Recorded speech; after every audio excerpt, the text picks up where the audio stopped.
સુરતના મેયર દક્ષેશ માવાણીએ જિલ્લા કલેક્ટરને લેખિતમાં પત્ર લખી ખાડીપૂરની સમસ્યાનો લોકોએ સામનો ન કરવો પડે તે માટે કાંકરા ખાડીના મીંઢોળા નદીના મુખ તેમજ ભીમપુર ખાતે આવેલ પાણીના વહેણને નડતર રૂપ ઝીંગા તળાવોનું દબાણ દૂર કરવા અંગેની રજૂઆત કરી છે। મહત્વનું છે કે છેલ્લા ઘણા સમયથી ખેડૂત અગ્રણી અને કોંગ્રેસના પ્રદેશ મહામંત્રી દર્શન નાયક દ્વારા પણ અગાઉ મુખ્યમંત્રીને આ મામલે પત્ર લખી રજૂઆત કરવામાં આવી હતી, છતાં પણ તંત્ર આંખાડા કાન કરી રહ્યું છે। શહેરમાં આડેધડ ઊભા કરવામાં આવેલા ઝીંગા તળાવોના કારણે વરસાદી પાણીના વહેણને નડતરરૂપ દબાણો દૂર કરવાની માંગ સાથે સુરત મેયર દક્ષેશ માવાણીએ જિલ્લા કલેક્ટરને લેખિતમાં પત્ર લખી રજૂઆત કરી છે। જોકે વર્ષોથી આ દબાણો ચાલી આવ્યા છે અને તેના કારણે ખાડીપૂરની સમસ્યા પણ અવારનવાર ઉદ્ભવી છે। જોકે મેયરને મોડે બ્રહ્મ જ્ઞાન થયું અને અંતે જિલ્લા કલેક્ટરને આ આવેદનપત્ર પાઠવી અને દબાણો દૂર કરવાની માંગ કરવામાં આવી છે। ત્યારે આ તમામ બાબતોને લઈને વર્ષોથી લડત ચલાવી આવેલા જે ખેડૂત અગ્રણી દર્શન નાયક આપણી જોડે જેવા છે, સીધી વાત કરીશું તેમના જોડે। દર્શનભાઈ, મેયરે પત્ર લખ્યો છે, શું કહેશો? છેલ્લા 10 વર્ષથી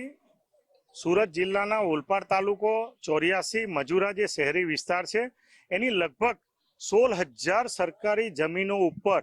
અને લગભગ 5,641 જેટલા સરકારી ગેરકાયદેસર તળાવો પર આ ઝીંગાનું દબાણ કરી દેવામાં આવ્યું છે અને આના માટે સ્થાનિક સરપંચશ્રી હોય, તાલુકા પંચાયતના સભ્યો હોય, સ્થાનિક આગેવાનો હોય, એ લોકો દ્વારા વારંવાર વહીવટી તંત્રને, સરકારને અને એનજીટી સુધી આ લડત ચલાવીને લોકોના હિતમાં, સરકારના હિતમાં જે જમીનના માલિક સરકાર પોતે છે અને એની દેખરેખ કરવાની જવાબદારી મ્યુનિસિપલ કમિશનરશ્રી હોય, કલેક્ટરશ્રી હોય કે મામલતદારશ્રી હોય, આ તમામ વહીવટી વડાઓની છે। પરંતુ વારંવાર આવી ઘટના બનવા છતાં દર વર્ષે ચોમાસું આવે અને આ દબાણને કારણે જે પાણીનો નિકાલ સુરત શહેરમાંથી થવો જોઈએ એ સેના ખાડી હોય, ટેના ખાડી હોય કે અન્ય જગ્યાએથી તાપી નદી મારફત આ